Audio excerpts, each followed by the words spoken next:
இயேசுவே உம்மை ஆராதிக்கின்றோம், எம் வாழ்வை உமக்கு அளிக்கின்றோம், உம்மை அன்பு செய்கின்றோம்.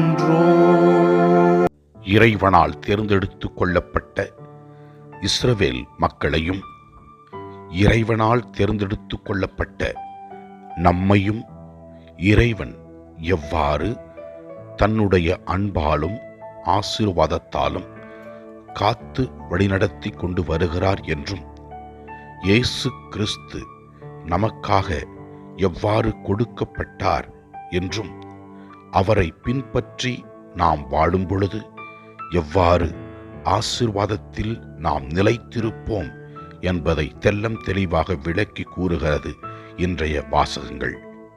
முதல் வாசகத்திலே நாம் பார்க்கிறோம், இஸ்ரவேல் மக்களை இறைவன் தேர்ந்தெடுத்து அவர்களை எவ்வாறு மீட்டார் என்றும், தாவீது அரசனை இறைவன் தேர்ந்தெடுத்து அவர் வழியாக எவ்வாறு இயேசு பிறப்பார் என்பதை தெளிவுபடுத்தி, இயேசு ஆண்டவர் நம் அனைவரையும் மீட்பவராக நம்மை துன்பத்திலிருந்தும் வேதனையிலிருந்தும் கவலைகளிலிருந்தும் நம்மை விடுதலையாக்குவார் என்பதை விளக்கி கூறுகிறது இன்றைய முதல் வாசகம்.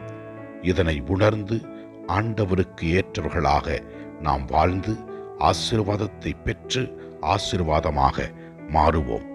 நற்செய்தி வாசகத்திலே ஆண்டவர் இயேசு கிறிஸ்து இவ்வாறு கூறுகிறார், நான் அனுப்புகிறவரை ஏற்றுக்கொள்பவர் என்னையே ஏற்றுக்கொள்கிறார் என்றும், ஆண்டவர் இயேசு கிறிஸ்துவை நாம் ஏற்றுக்கொண்டு நல்வாழ்க்கை வாழும் பொழுது இறைவன் நம்மை நிறைவாக ஆசீர்வதிப்பார் என்று விளக்கி கூறுகிறது.